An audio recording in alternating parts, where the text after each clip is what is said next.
it kind of goes all along with what we're going to be talking about is, you know, our brains will automatically do those processes, right? Then just like the autocorrect on our phones or in the emails or whatever it is we see, you know, we see all of the letters that belong with the word green. And because we're so used to seeing that word, we've been taught that word since, you know, as soon as we learned colors, and to be able to cite that, that even though that's not what the word is, because it has all of the letters in it, our brain automatically sees it as that. And when it comes into creating safety and being a supportive adult, our automatic processes as adults are one of the most important things for us to pay attention to. So it actually fits in perfectly. Good morning, everyone. What we're going to talk about creating safety, how to be a supportive adult, and what that looks like is really, we're going to have a lot of interaction. So whether you want to use the chat or whether you want to unmute, please feel free to do either one. I really like having that kind of open, honest dialogue that we can have. And whatever you are most comfortable with. We're going to look at how how you create safety, your story. What does that have to do with it? What does our story have to do with creating safety? And then going into emotional regulation and safe conversations. Before we start, you know, I always want everyone to have this awareness is when talking about safety, we need to talk about trauma, and we need to talk about how that affects us, how it affects others, and really have a broad understanding of trauma and our awareness through there. At times, there may be things that are difficult to hear, understand, and process. It is never, ever the goal to make you feel bad or sad or blame you, shame you, or attack you. It is strictly for awareness. And when going through this presentation, and just like we've all had to do, you know, in our lives, is there's going to be awarenesses that we come to and it's been like, ooh, that's something I've done, or that's something that I still do. And that's okay, because we are all learning. And just like when Dawn introduced me and her brain automatically saw the word green instead of Geren, these are things that happen automatically. And there is no shame in that. It is having that awareness of what is going on, of how we feel in our systems, of how other people may feel in their systems, and working towards actively changing that, right? You may feel activated, and I choose to use the word activated over the word trigger, which most people use, because that word in itself can activate other people's systems. And I think activating also just gives us a better understanding of what's going on in our system. And so it seems more appropriate. Our goal for today is that critical thinking. How does this affect myself? How does this affect my family? How does this affect young people that I may know, that I may be working with? What does this look like in my job, in my community, and as society as a whole? Really, how do these dynamics play into everything we do? So this is where we were going to start off with some questions. There's going to be two questions, this one and the next one before we get started. Please feel free to unmute or to utilize the chat. But for you, what does it mean to create safety? Like what does that actually mean? What does that look like?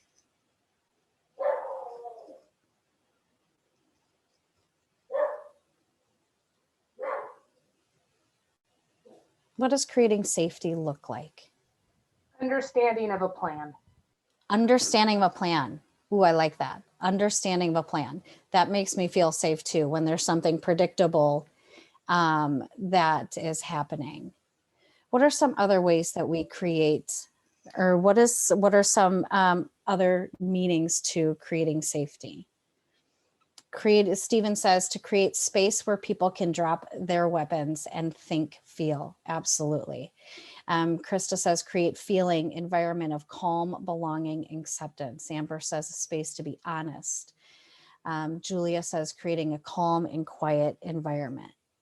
Absolutely. Those are all things that we can do, right? That's what it means to create safety, is when we feel comfortable within our own system, feeling like I'm in control. When we feel comfortable within our own system, and we feel that that space around us is also not going to harm us in any way.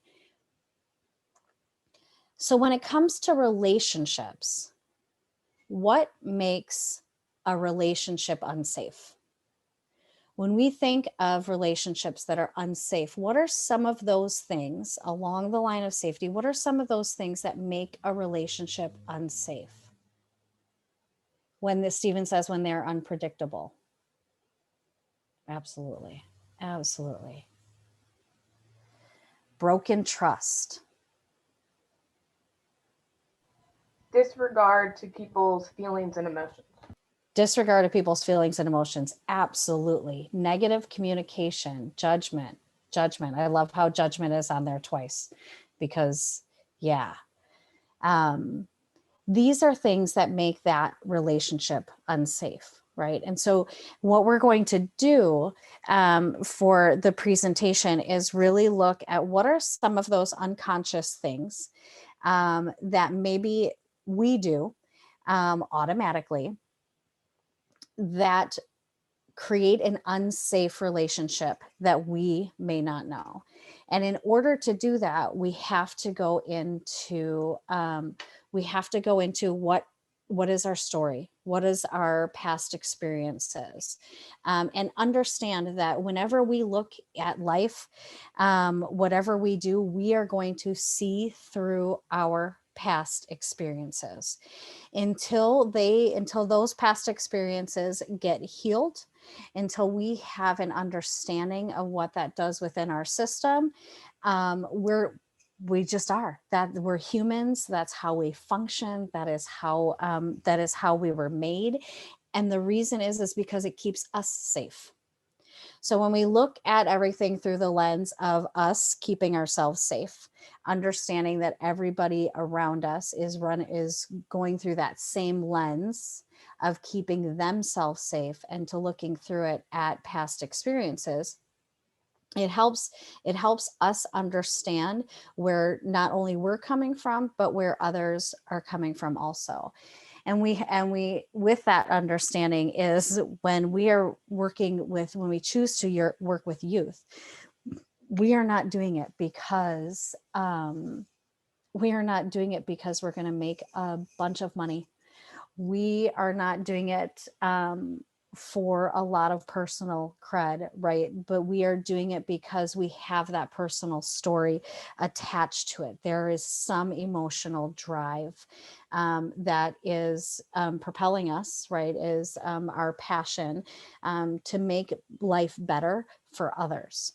And typically when we're looking at stories behind, is there is going to be traumatic experiences. There's going to be some sort of trauma that has happened, that we have witnessed, that we have vicariously experienced in our lives. And so with that understanding, going to delve a little bit deeper into what is trauma. And trauma is anything that threatens life or may have physical injury to it, right? But it's really anything that overwhelms an individual's capacity to cope. And so we talk a lot about traumatic events, right? Just like this slide shows: abuse in all forms, death or loss of a loved one, serious accidents, structural racism, life-threatening disasters. We talk about them as events, but really what trauma all boils down to is that it's anything that overwhelms that brain's ability to cope. So when we look through it at that lens, right, it can be so many different things. And we have to remember that in the time that we are presently in 2020, is we are all living under that collective space, right? We had COVID. We had COVID, like it's gone away. Not right. COVID, rears its head in March and throws our whole entire system. We talked about what is safety, and predictability came up a couple times, right? We throw everything that we had already known, and all of a sudden it is gone. We are not in this conference in person. We're doing a conference virtually because everything that we had known and that we had done last year, we are not able to do this year, right?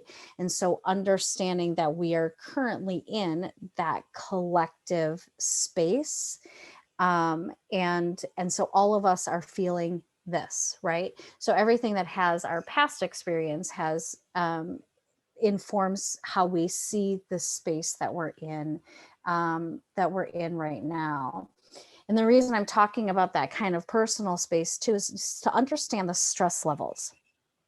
That some forms of stress are good, right? Stress will get us motivated to do something. For example, when I am realizing that I'm running late to take my kids to school, my heart rate will elevate a little bit, right? I'm going to have a mild elevation in my stress hormones. And it's like, oh, I have to get going. I can no longer answer this email or clean up the house or whatever I was doing at the time. It gets me into action and it gets me moving along, right? And so that stress is good. That tolerable stress, where we have that serious temporary stress response, right? That one is like, okay, ooh, this is a really stressful situation. Something has just happened. Something is going on right now. It feels very uncomfortable. A lot of times these presentations, especially when we're talking about trauma, is where I would like to keep it, is the tolerable stress range, right?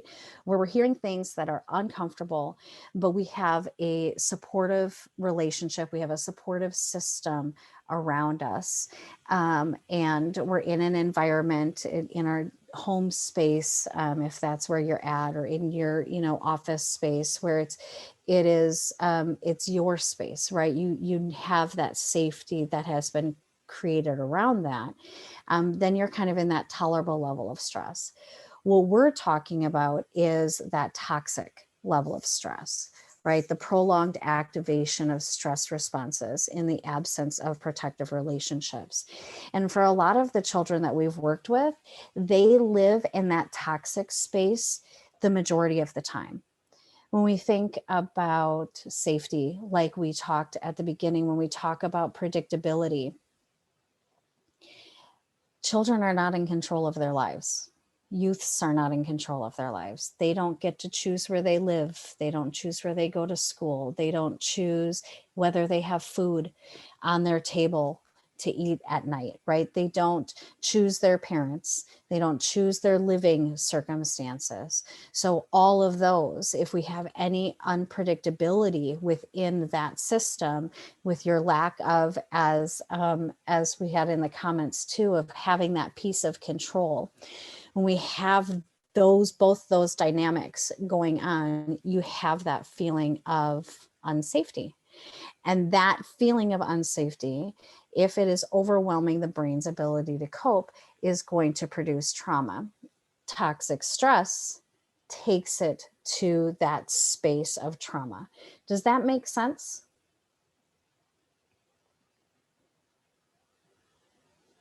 Is there any questions about that? Okay. So the reason I'm going into this a little bit deeper is because when we're thinking of working with youth and we're talking about those automatic responses, and we understand that the environment that they're in is already is already activating their systems and keeping in an activated systems, it helps us to understand what the stress response system actually looks like in their life, right? Because it helps us to see, ooh, maybe this is what is going on. Traumatic events result in overactivation.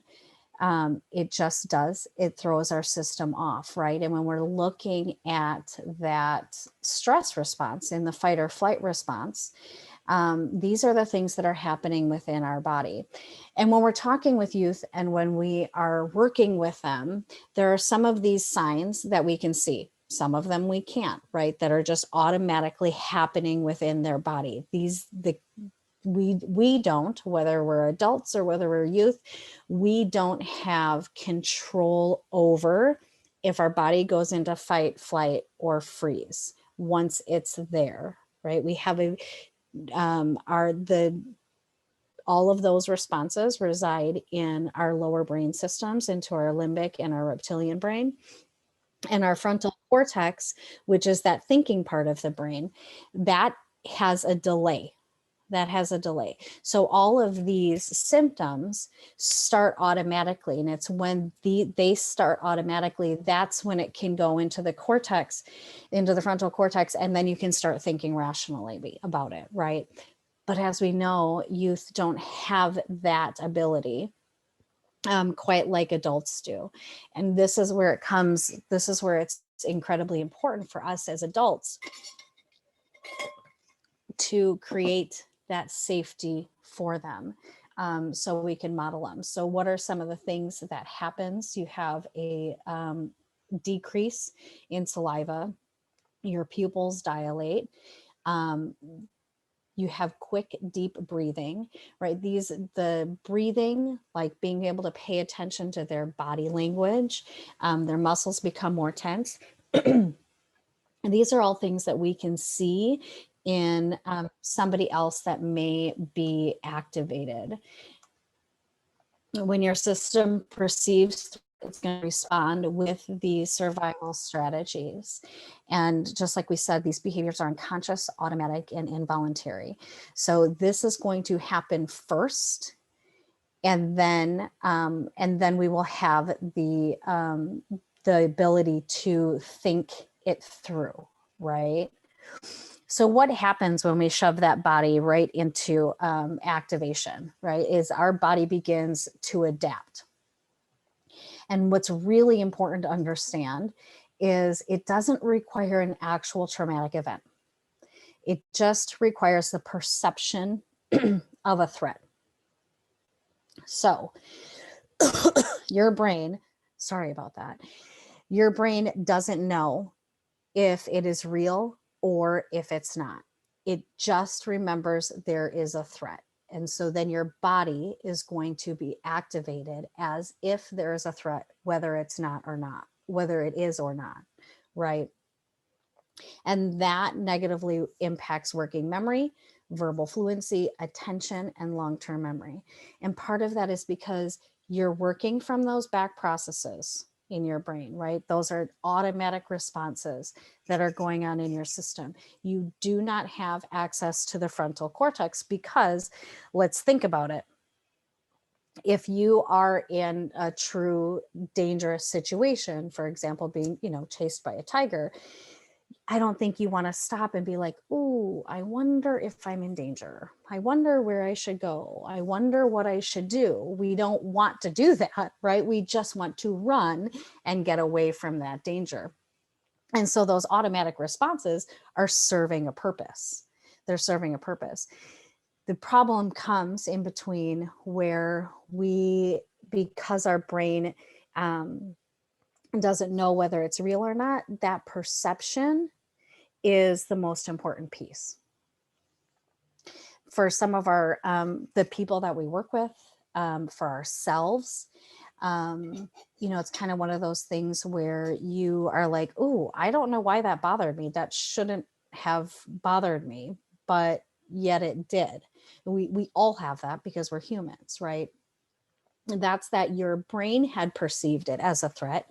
Maybe it reminded you of something. Maybe it was something that had been a threat, you know, years and years ago. And it, because it perceives it as a threat, it's going to respond accordingly. Oh, sorry, I'm trying to fast forward on my computer keyboard, which doesn't work. So what does that mean when we're talking about when we're talking about that active response, is really understanding that trauma response is really vocal. Many of us just don't realize what it is. We have these automatic processes that we want to stop, right? We have perceived a threat. Our body responds, our heart rate increases. We don't think as well as we normally do. And our body is thrown into that response, right? What we think is, oh, pull yourself together, right? We just need to kind of get through this, whatever it is. Why are you thinking that, instead of understanding that those are signs from our system that something is going on? When it comes to being a safe, supportive adult, it is crucial that we understand what our own personal trauma responses look like. What does that look like to you when you are activated? What does your system do, right? These are some of the things I want you to think about, is what does your system do when it is in an automatic trauma response? We are all, as humans, hardwired for survival. That's it. That is all there is to it. We are all hardwired for survival. And our brain is going to do whatever it needs to do in order for us to survive the situation, because that's what we're supposed to do, right? We're supposed to survive. And so all of these processes that are automatic in our system are just there for our survival. And when we can look at it through there, there's no judgment in there, right? There is just understanding that, oh, this is what I do. Denial is very common, because why would we want to acknowledge that we have this process there? Why would we want to acknowledge that there was that traumatic experience there? Because it activates our system. However, whenever we're having a relationship with anybody, with anything, it is, you know, it's our responsibility to recognize when we're activated, and how we can manage our own personal trauma response, right? It's not a bad thing that it's there. That has kept you safe. That is why you're all here, to be here and listen to the presentation, is because all along your life you have created these pieces and these defenses and these things that the brain has deemed for safety, so you can get there. But now when we're talking about having relationships, it's really important for us to look at what does that look like for us and how can we best manage it. So are there any questions up till this point?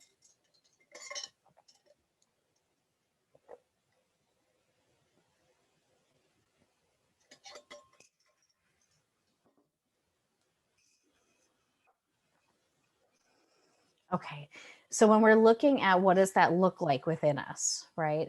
Because understanding what our own personal response is the way that we can actually create that safety for other people, so that we are not inadvertently be perceived as a threat.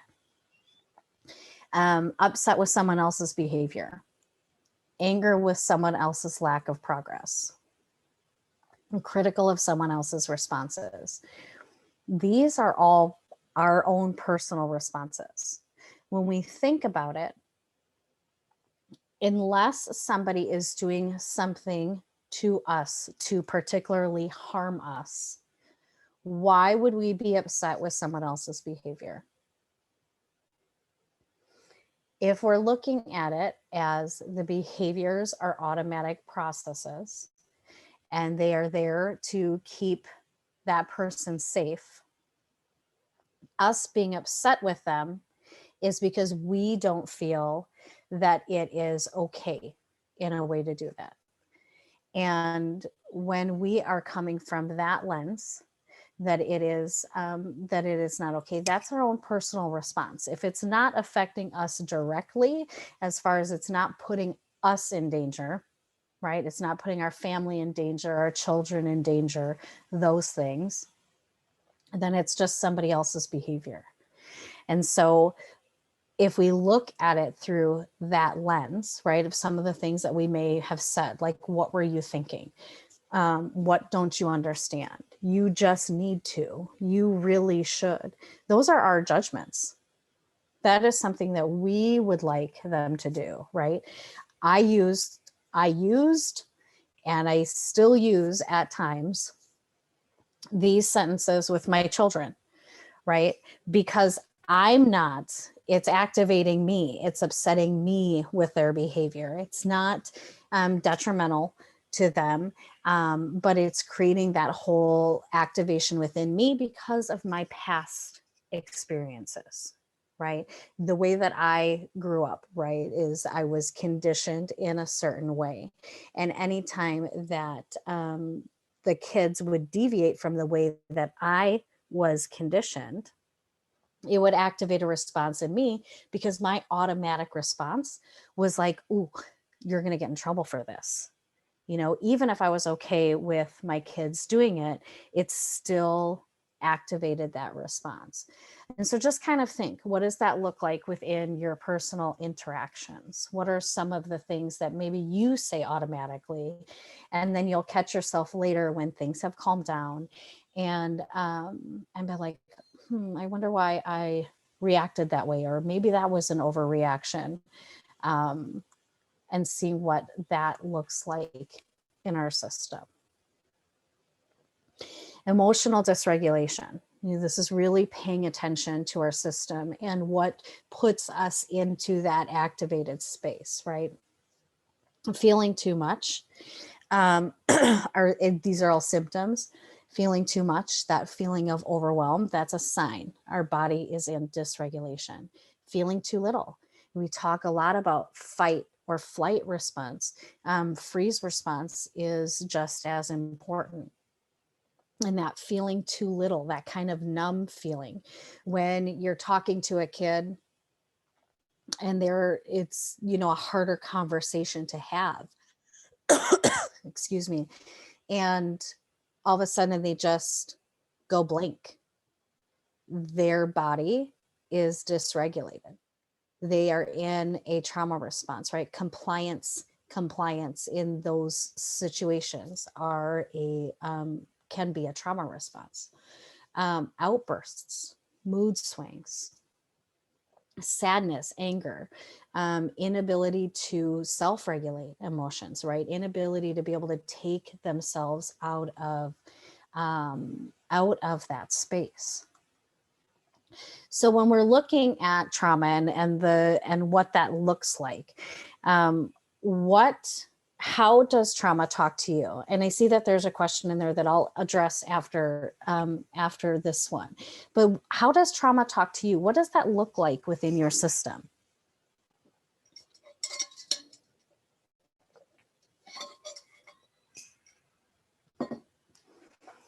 What does trauma look like within your system?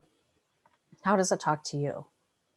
I know that for me, I'll get a tightness in my chest. Times I will shake. I'll have the elevated heart rate. And one of the ways that I know that I'm dysregulated is I will have road rage. Typically, I'm able to drive without much road rage, but when I am dysregulated, road rage is up there. What are some of the ways that it talks to you? Dysregulation for me is long-term. Actually, what I'm finding now, it affects me physically. not necessarily, I might get the rapid heartbeat for a little bit, but it's later that I'm finding it's affecting me. Nausea, Mm, can't eat, can't yeah, drink anything. yeah, Then I become dehydrated. So it's like a spiral that I end up going through. yeah, yeah, absolutely. And as we saw, when that stress response is activated, because our bodies are hardwired for survival, what our bodies do is our bodies say, okay, what automatic process do I not need in order to survive whatever I'm going through? And digestion is one of the first things that stops, because if you are being chased by a tiger, your body's not like, oh, give me a second while I digest this cheeseburger that I just ate, right? It doesn't need that. And so a lot of times those symptoms do show up in digestion and in appetite and things like that, because that's the body's way, that's the body's way to respond to it, right? That's an automatic process because that's what keeps them safe. Some of the other comments are masks recreate, I lost it, recreate a major reaction from me. I'm still trying to process and work through it. Absolutely. Stiffness in my neck, feeling scared and wanting to run away, panic attack, elevated heart rate and anger. Heart rate is huge. Exhaustion, needing more sleep, right? That would be more of the freeze response, not in my stomach, panic attacks. It also affects me by the lack of eye contact and the huge challenge with masks. Yes, the those are all right. That activation kind of within our systems, isolate, hide away. Um, Mary says, I run toward it because I am so used to chaos. Ooh, thank you for being so honest, because that's such an important piece. And I think that we don't understand a lot of times when we work with youth or even just people around us, is that when you have lived in toxic stress, when you have lived with traumatic experiences, especially as children, and we're talking about conditioning of children, right? And the way that their brains are developing, and these are normal things. Our bodies have found peace and safety within the chaos. Because how else is a child going to survive chaos if they don't figure out a way to become okay with it? Our bodies can't always be in that activated system. It would not survive. We cannot have an increased heart rate and no digestion that is going on if we are experiencing this over and over and over and over and over and over and over again. And so what happens is the children will find safety in that chaos because they have to in order to survive. And so a lot of times when we're working with youth, we sit and wonder, like, why do they just keep going back to that? Why don't they move away from that? Understanding that they're coming from a space where that chaos is actually safe, and where when things are good and the chaos is not there, that has now become unsafe for them, because we go back to the predictability that was in the beginning. When we're talking about creating safety, predictability is huge in that, right? When your environment is chaotic and that is what is predictable, not having chaos becomes unpredictable, and therefore it triggers unsafety and a response within the youth system and within our adult systems. Because we have to remember, as adults, we are just children who have turned 18. That is it. We are all just children who have turned 18. Does that make sense? That whole unpredictability and the chaos and that safety piece?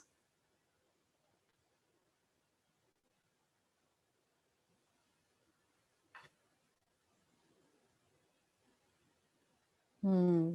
One of the comments says, I work with a young woman who during a conversation with me realized that she doesn't know what stability is. So how the hell can she provide it for herself? And absolutely, absolutely, absolutely. Another comment is, I can't honestly pick out when trauma is talking to me because I have autonomic dysfunction. So I'm in and out of fight or flight all of the time for no reason at all. And with that, there was reason at a time, right? When we're talking about the perception and how our brain perceives it. It makes it so difficult. And I'm sorry, that struggle has to be really difficult for you, really difficult. Are there any other, before I go back to the previous question before this, are there any questions on this piece of how trauma looks?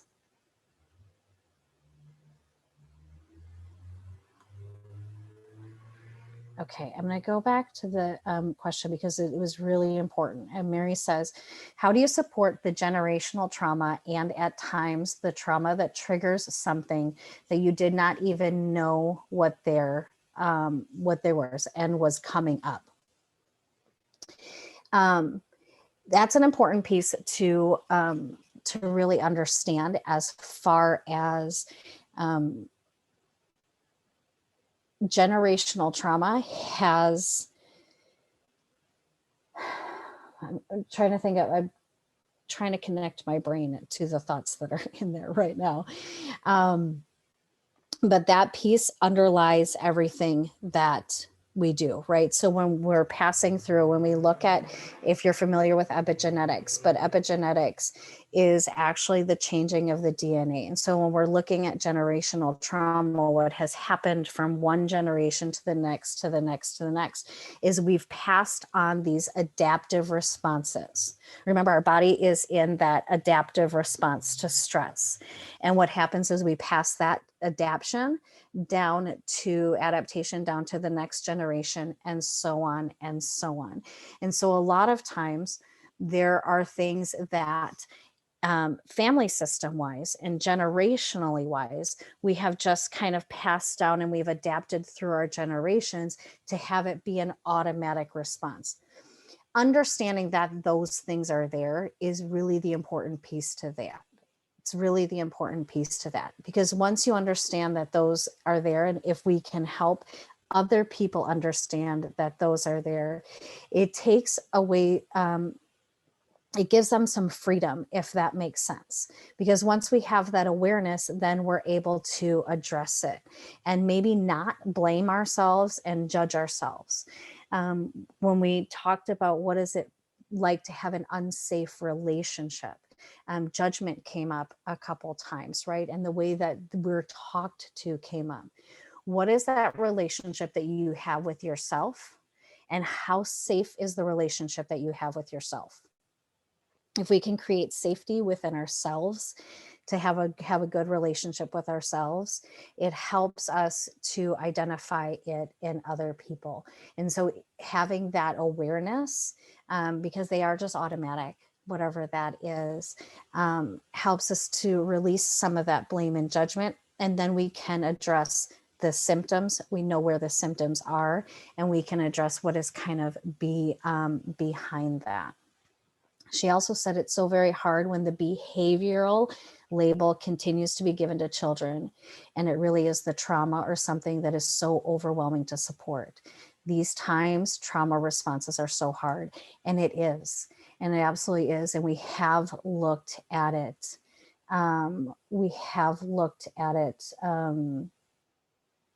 A little skewed, right? Of, this is how we want them to behave. This is how we want them to act. But part of that is because brain science is so new in the medical world, right? Brain science is really new, and we're learning new things all of the time. And I think the more that we learn and the more that we understand, the better we're able to have these conversations and have this awareness around it. Melody asked if I could give an example, and Can you explain what you'd like an example of? Because I might have lost. When you said we pass down generationally, we pass down adaptations of, how we've managed through certain. Absolutely. Yeah, absolutely. So some examples of that are substance use disorder. Some examples of that are self-talk and how critical we are. Other examples of that are some fears. We think about the generation that lived in the Depression, right? And their fear of being food insecure, how that looks within how they parented their children during that, and then how those children parent their children. And as that goes along, we pass along, this is a really important piece. These are things that we need to be aware of. These are things that we, kind of struggle with, or we have a fear of, and this is what has been so important. When you look at the generation from the Depression and their children, they tend to be big savers, like they save a lot of money. That's not their own fear that something is going to happen, right? That is that kind of conditioned response that we're seeing from the previous generation parenting forward. And that goes all along. And so just kind of being aware of those things. Mary said, excellent example. We're seeing the food issues for families now coming up huge with this pandemic. The fallout from this pandemic is going to be pretty big, and I think it is even more important to have these conversations now, so we can understand how to best support people not only through this pandemic, but in the generations to follow. Absolutely. And I say all of this because it is really important to understand that we can't help others when we are in our own trauma response. It makes us ineffective, right? Because our rational minds, our cognitive minds are being shut down. We are having that own response, and we are modeling that response. So what can we do in the moment? Okay, so we've been activated. That's great. We all have it. It all happens. And no matter how many times, no matter how much we've done, there's still usually something that will activate, because it's that automatic response. So if it's that automatic response, and we know that it is, what can we do right there in that moment? We can be, one of the most crucial things is a spectator of our own thoughts. What does it look like in our head? What are we saying to ourselves? How is our relationship with ourselves? What are the fears that may be coming up? What does that brain process look like within us, right? Recognizing, what does activation look like for me? Everybody is different, right? Everybody is different. Some have the fight, some have the flight, some have the freeze. We all typically have have one of those responses for different things, right? You might fight at this point, but you might flight for this one, and you might freeze for this one. And so what does that look like within our system? Taking a breath is huge. And I know that we've always said it, and now it's just like, okay, we need to breathe. But this is why. The automatic response is coming from the back of the brain, your limbic and your reptilian brain, right? The frontal cortex is where we're thinking. When you take a breath and recognize that you're taking a breath, you are automatically switching your brain from the survival brain into the thinking brain. Because now we have to think, and we have to feel what that breath feels like. And it brings us also into the present moment.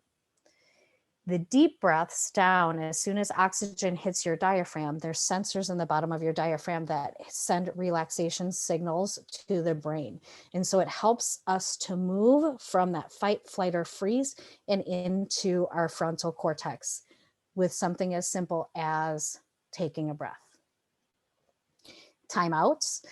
I have given myself more timeouts as an adult than I've ever given my children, because typically when their behaviors are activating me, it's me that needs to take that time out so that way I can regulate and so I can respond to them in a better fashion. Vocalizing our response. If we let the other people know what is going on, not only does it help release that for us and move us into that frontal cortex, it also gives them permission to do the same. And apologizing if we do react from our emotions, because we all do.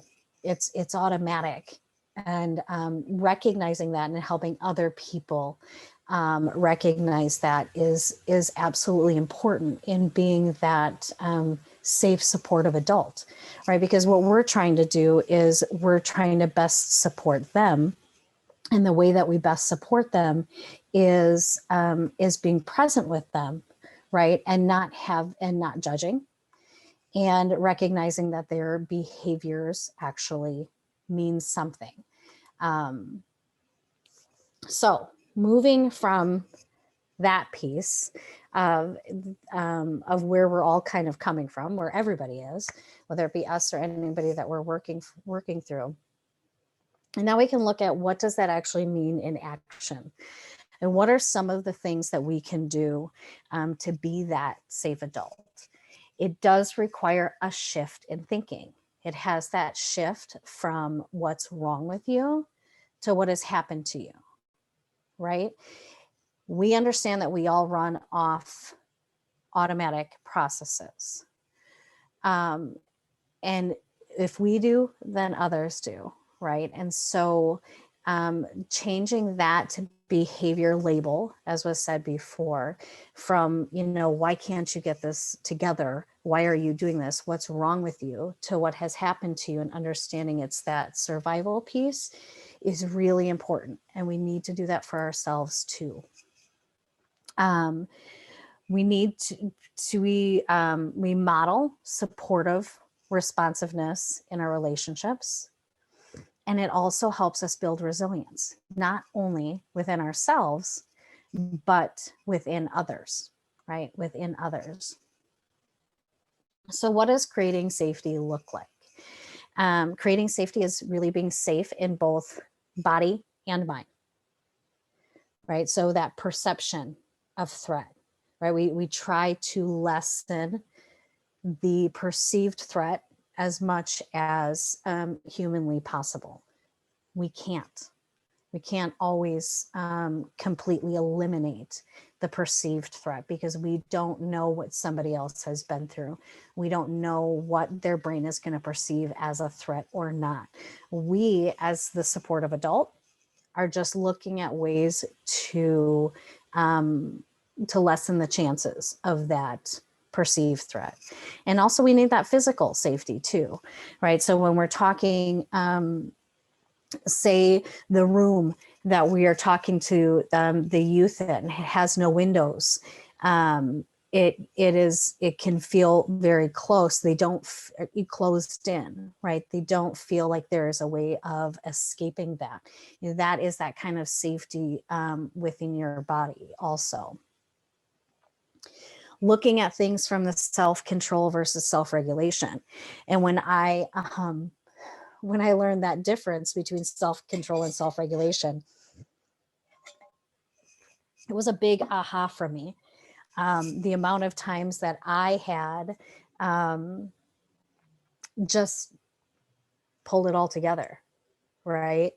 I had something to do. Even though I knew I was dysregulated, I needed to get it done. And I looked at it through that self-control thing. You just have to do it, right?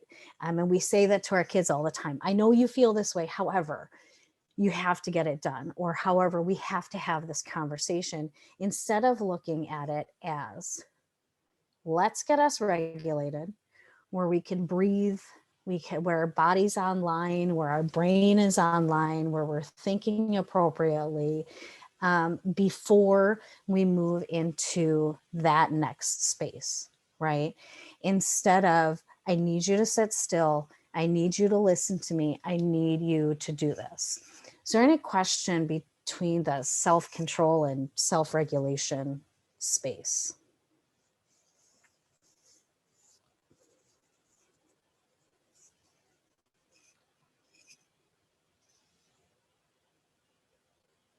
Okay.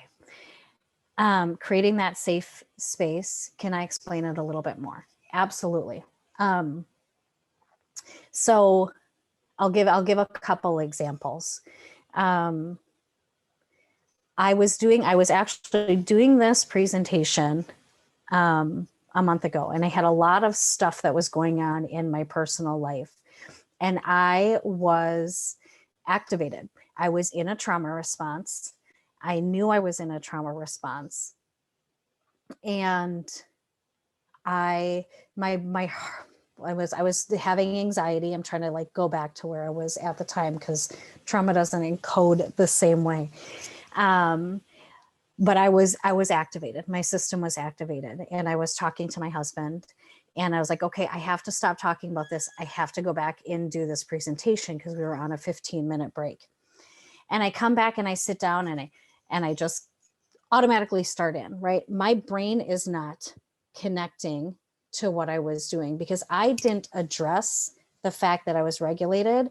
I just pulled it together and came back in to do that presentation without actually responding to what was going on within my body. So I didn't stop and lower my heart rate.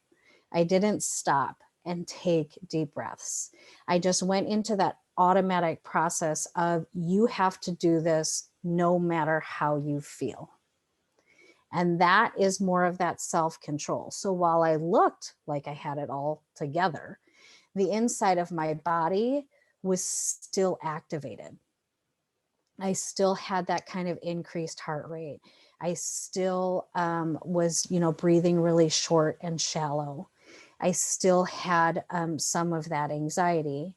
Instead of being able to take a minute with myself to be like, let's address the systems within our body first, so that way we can think better.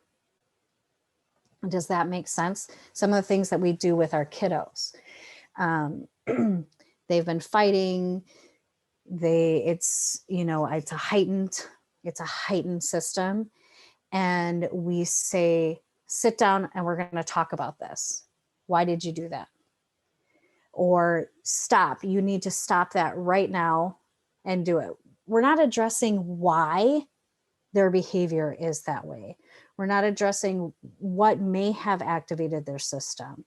We just want them to stop whatever they're doing. And when we want them to stop whatever they're doing without addressing the system, that is asking them to have self-control instead of helping teach them having self-regulation, which is, this conversation is really activating for me. I need to take a minute instead of just pushing through it. So I hope that made a little bit more sense.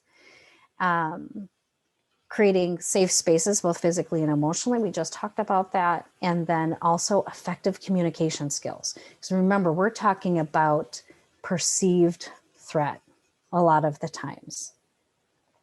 So what does that look like to have those effective communication skills? And I always like to think back to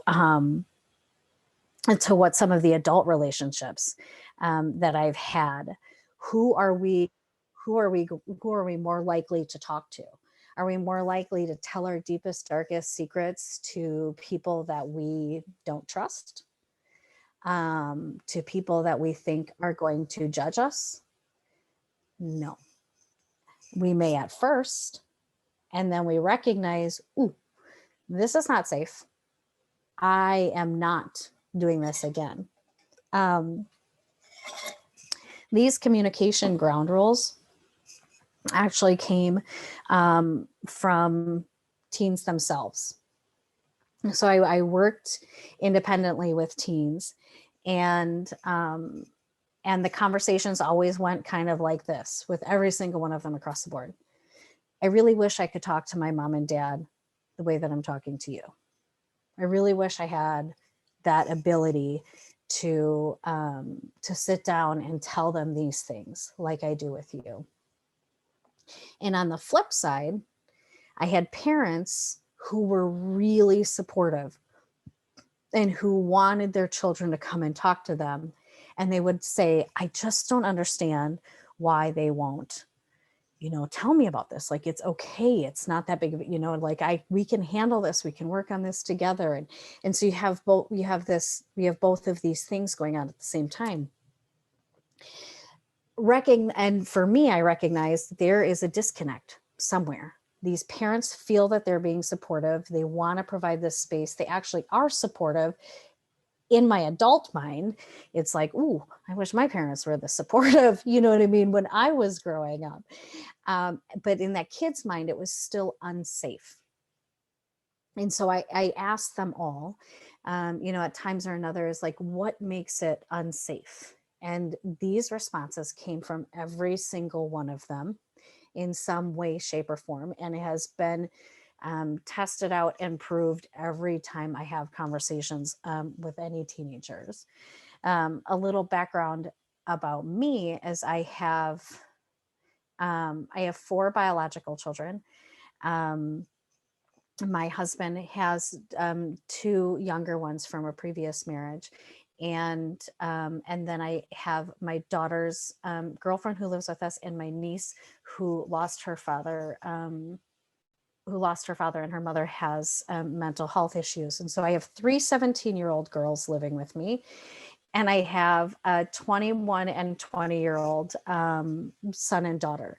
And so our world has been teens for about the last decade of what that looks like. And so they've always been in my world, and they'd always have the exact same conversations, whether it was their friends or not, that there's this disconnect between the parents and the kids. And these were the things that always came up is my parents don't let me finish talking, right, before they automatically respond. And so when we're listening to them, are we already thinking, because hey, we're adults and we've already been through this, so a lot of times we have really great things to say. Are we thinking about what that response is already going to be? Or are we listening to what they're actually saying with that intent to understand? Right? Not like, ooh, I have some great advice, or, oh yeah, I know what you're saying and I know what you're doing. Or are we thinking about, like, what are they actually saying? Okay, what are they actually saying? Barbara says interruption is a big one. Interruption is a big one for me as an adult. But a lot of times with youth, and even, other adults, is when we're talking, what does that do when somebody interrupts us? How does that make us feel?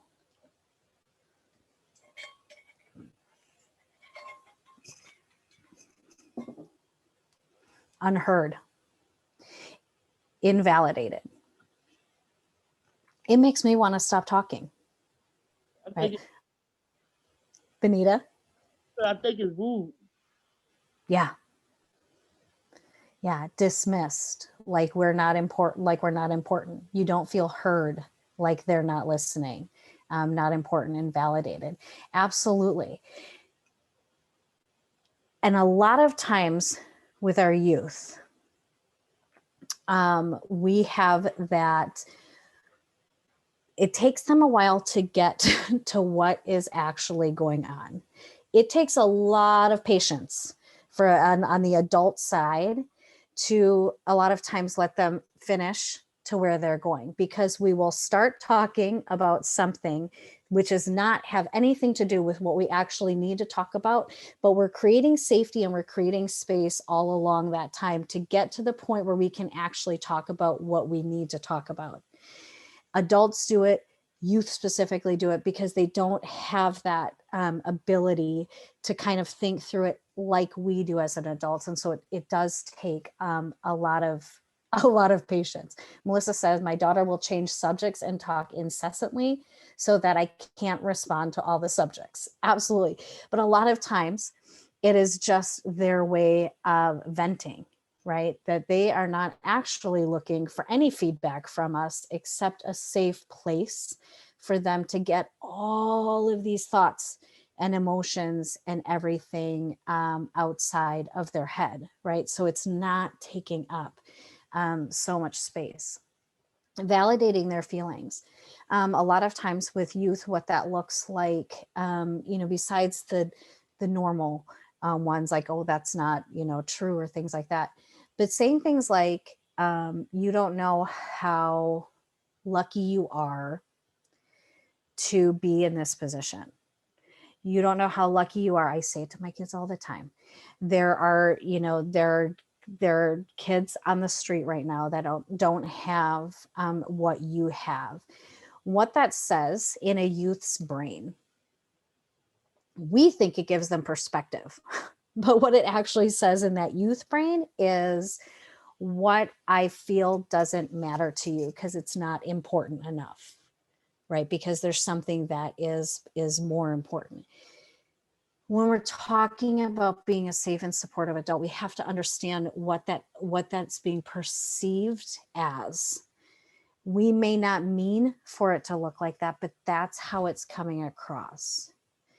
And so understanding when we're coming from our own responses and what that looks like, and making sure that we are responding instead of reacting, making sure that we're not unintentionally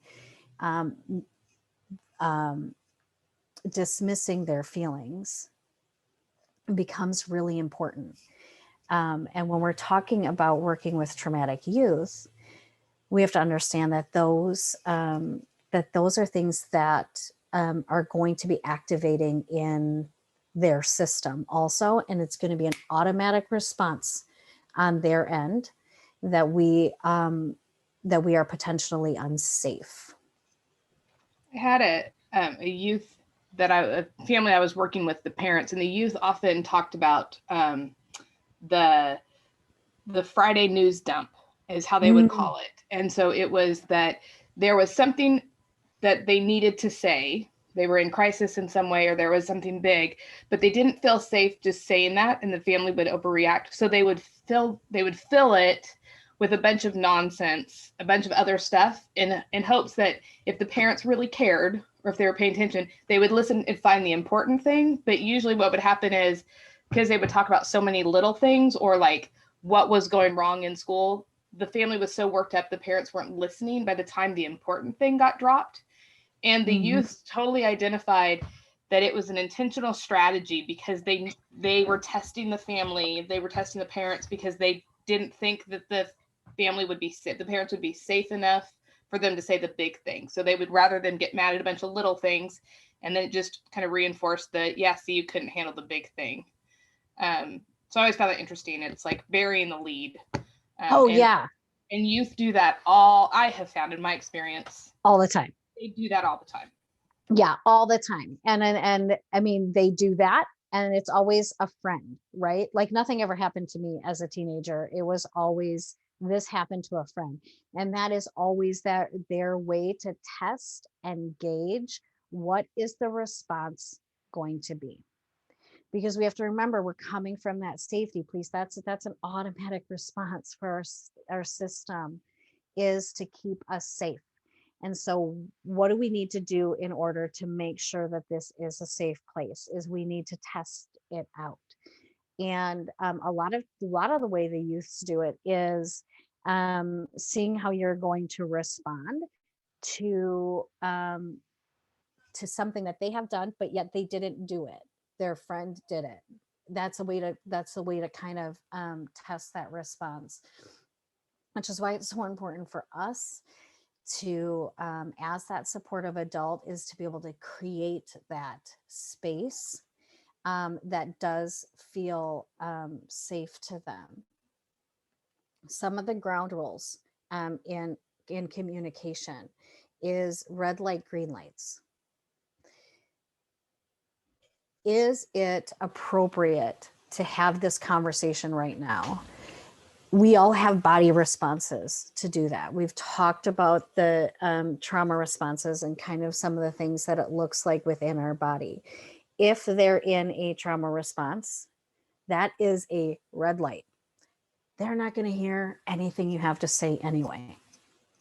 They're not going to hear anything you have to say anyway, because their body is automatically reacting and they're not able to access that kind of thinking part of their brain, right? They're in that survival place. What are some green lights that we see? We see a relaxed system. We see, we see that those kind of deeper, we see those deeper breaths. We have relaxed facial features. We've given permission.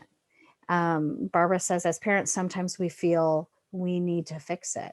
As adults, I think we do feel that we need to fix it, especially with our children and with youth that we're working for, because it is uncomfortable for us to feel how uncomfortable it is for them. I'm going to repeat that. It's uncomfortable for us.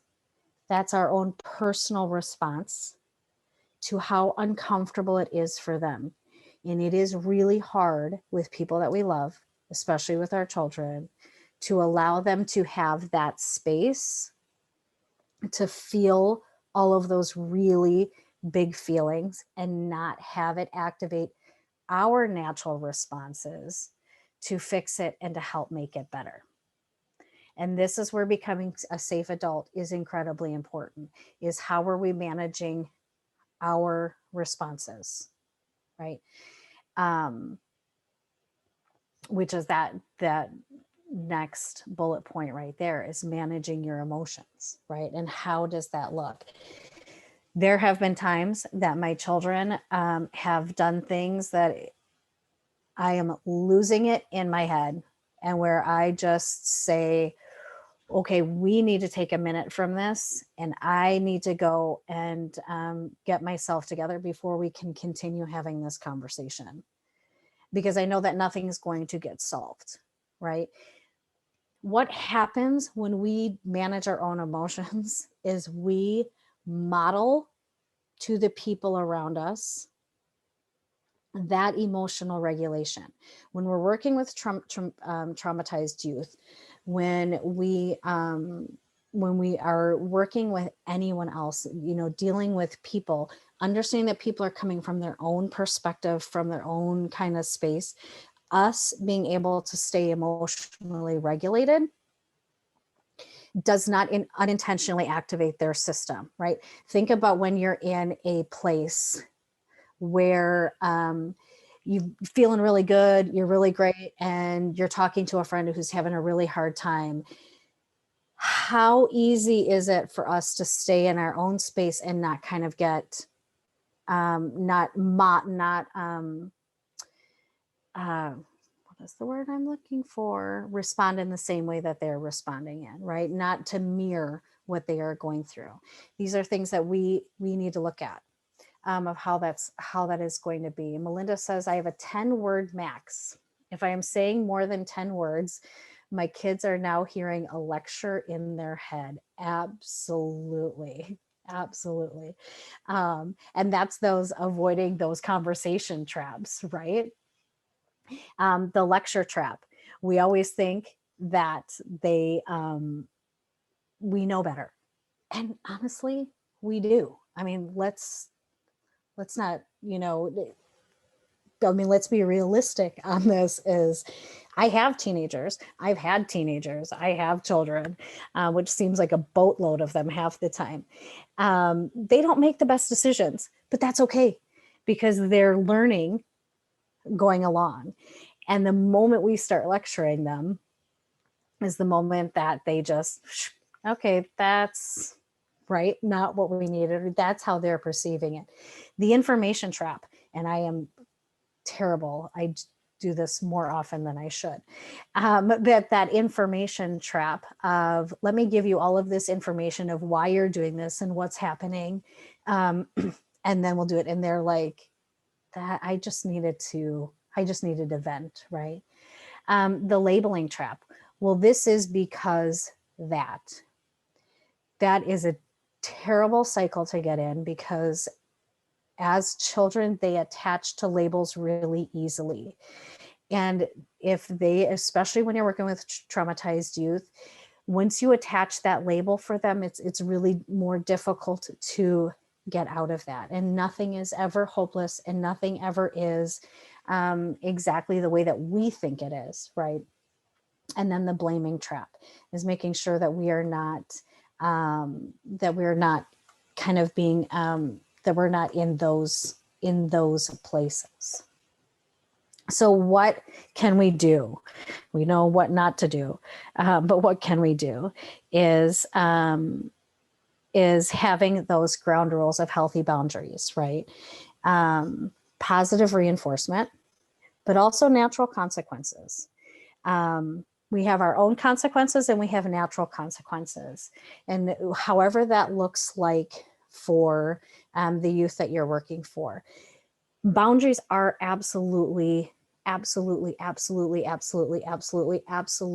necessary for youth. They need to have that predictability around what's going to happen.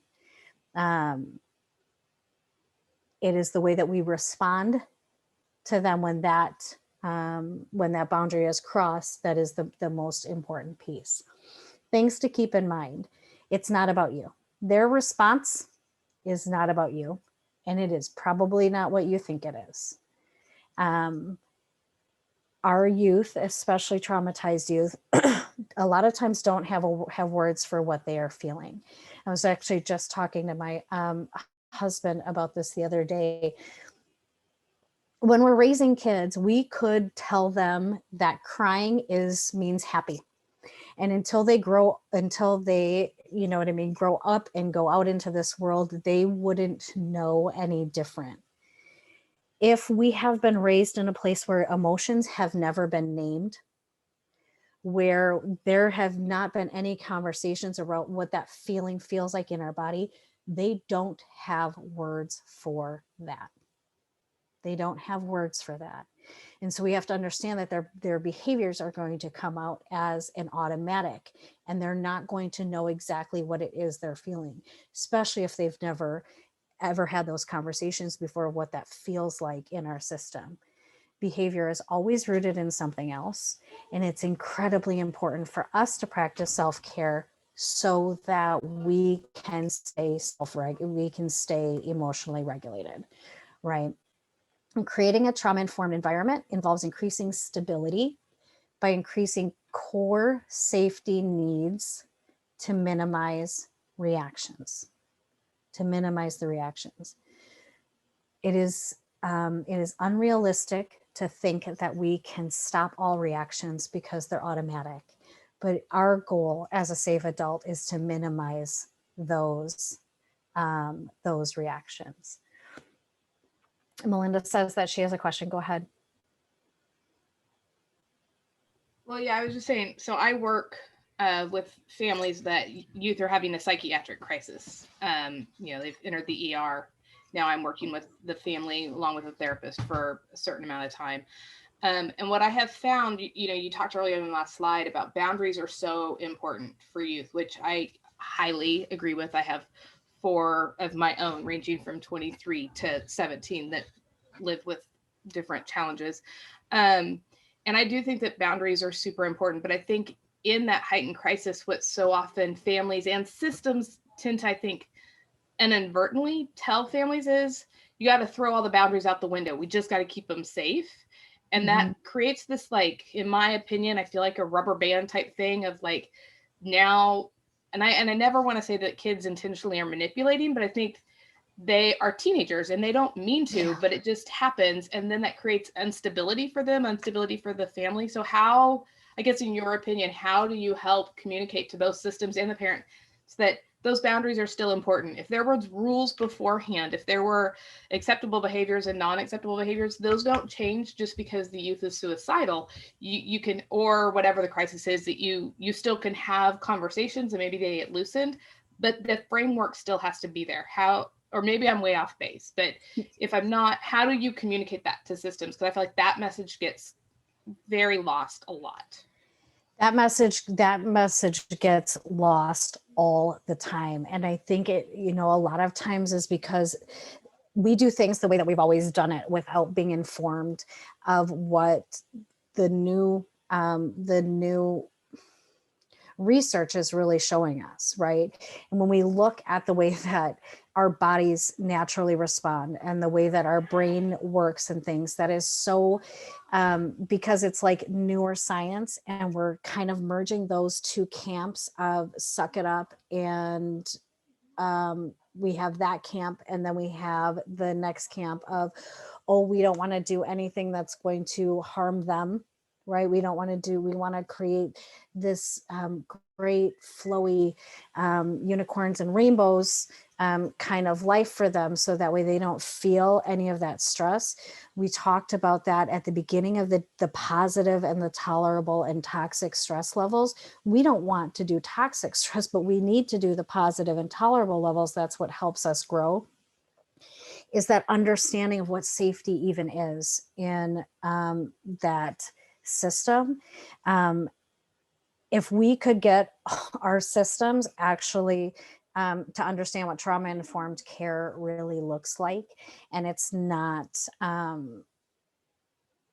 you know, that it's such a heavy haul, but it starts all with individuals, right? And sharing that information with those providers and with those people, and even with the parents, is really having that kind of discussion that we want to keep them safe, but this is what it does automatically in our system. And so being able to have that kind of education piece, it's going to take a while. But I think when we start with one, we have that ability to kind of pass that information along. Our systems do a lot of damage when it comes to, they're not set up at really as safe spaces. We think they are, but that's because we're going off old information, and we've not quite updated to what the new information tells us and how to best respond. I wish I had a better response to that than that, but it's kind of where we're at. Does that actually answer your question? Yeah, I think so. I mean, I think that's, you know, when you're dealing with a youth that has especially persistent trauma, Mm-hmm. and then families are given different advice. Yeah. I mean, every person involved tends to say, try this, do that, and sometimes they contradict each other. It creates trauma within the parents and an instability of feeling like the power's been taken away from them, for lack of a better word. They no longer feel like they get to parent, which creates more trauma for the youth. And so it just seems like so often, especially with trauma, and, you know, then you self-medicate, do all kinds of different things, right? And it's just, I feel like the more trauma that youth experience, the more boundaries systems take away from parents. And I feel like that's exactly the opposite of what's needed, but it's hard to communicate that because I don't have a bunch of initials behind my name that people want to listen to. Yeah. And that's incredibly frustrating, because we know that it's actually creating more harm than it is doing good. And they get such conflicting information. It's why Arizona Recovers does what it does. It's all around changing that conversation around substance use, mental health, and trauma, because we've been speaking one language for so long. And not recognizing that our stats are going off the charts. And the reason is because it's not that people are it's not that people are bad, it's that our systems are really, they're doing the best with the knowledge that they had at the time. We have new knowledge now, which requires us to do better than we did before with the new knowledge that we have. And I think it's getting that knowledge out there. But a great conversation. I wish there was something we could do that was a little bit easier than that. Couple more slides. I know that we're coming up to the ends. We have about 8 minutes left. When it comes to regulating our nervous system, right, creating that kind of safety, it is really important for us to recognize the patterns that we have within our system, help others recognize the patterns that they have within their system, reframe the behavior, right? Reframe it as this behavior isn't bad. This behavior just is, not having that judgment. And how can we kind of change the behavior at that point, right? Identifying stressors, reducing our stressors, not putting our youth into an environment that we know is going to activate them. If we can reduce some of those stressors, that helps. Help develop self-awareness. We don't know what we're automatically doing until we have that self-awareness, and our youth need to have their self-awareness, and the people around us have to have their self-awareness also, in order to move to that thinking brain and that behavior kind of modification, if that's how we want to look at it, right?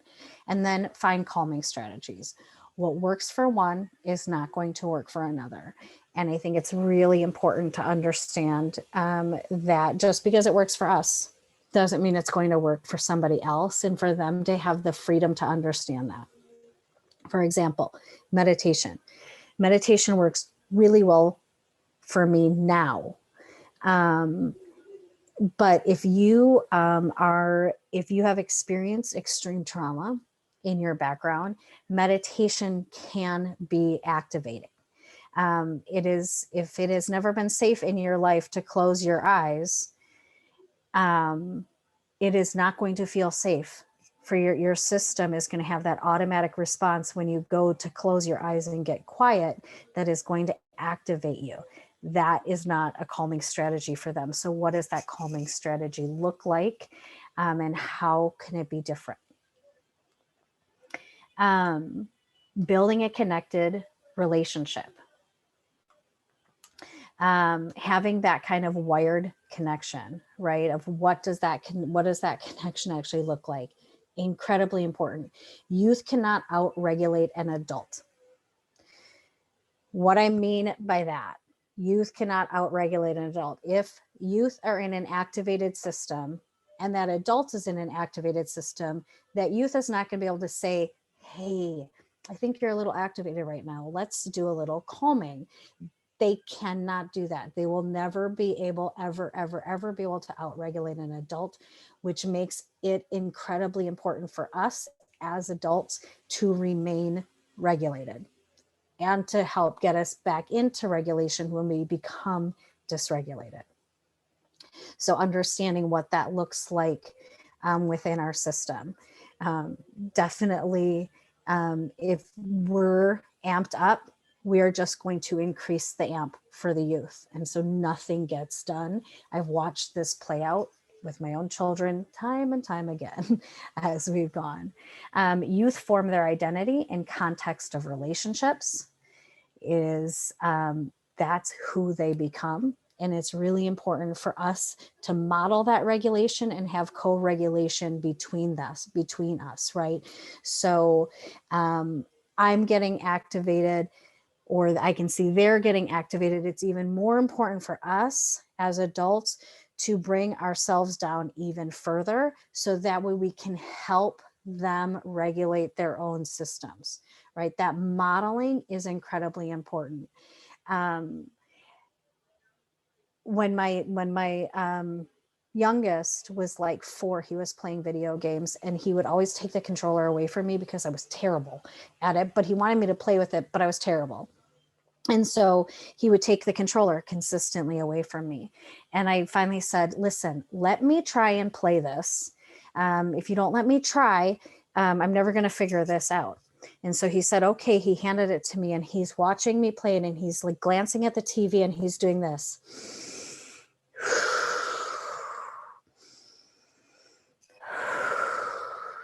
And after about 4 deep breaths, he comes up and he says, Mom, can I please have the controller? And I was like, oh, absolutely. And I gave him the controller. Now, he did not learn how to regulate himself from me saying, when you're upset, take a deep breath. He learned how to regulate himself from watching me with his older siblings. There's between 8 and 12 years apart. As I was about to lose it with them, he watched me model what that looked like within my system, which is how he was able to do that, right? Modeling that regulation gives others that permission to be regulated, but it also gives them ideas on how to even do it. So we can't discount just how important it is for us to model those regulations. Okay, did it with 2 minutes to spare. So thinking about moving forward, what does it mean to be a safe adult? In what ways do you already provide that environment that feels safe? In what ways do you interact with youth with transparency, right? Having that model, being honest of what we're going through. How might you enhance what you're already doing? After hearing the information today so far, what might you start doing? This is some of the things that we can think about as we move forward. I know it was a lot of information in a really kind of short time. Times I went faster than I would have liked to. Shanta says she will endeavor to apply the 10-word rule. I actually like that rule too. I think that it's a really good one.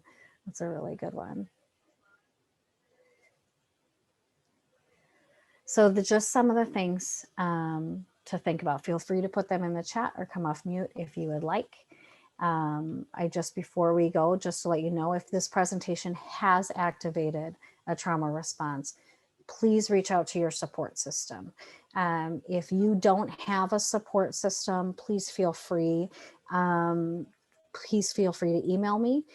Offering help is courageous and compassionate, but so is asking for help. And I think as adults, it's becomes increasingly difficult for us to ask for that help around us. So please make sure that you're supported, practice self-care, whatever that looks like in your system to help regulate yourself. Here is my contact information. And if anybody has any questions, feel free to reach out.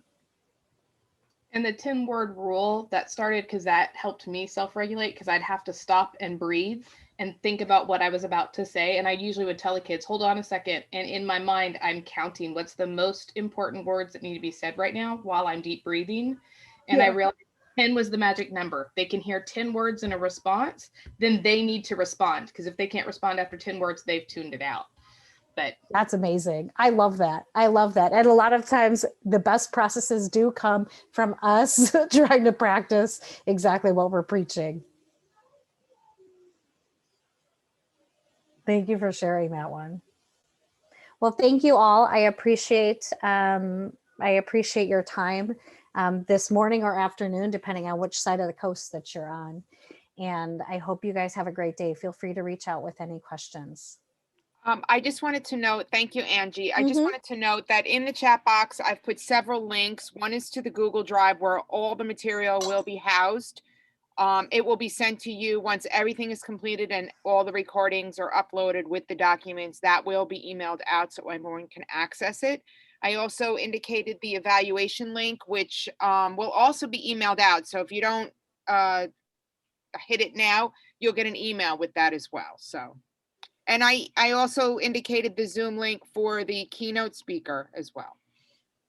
Thank you, everyone.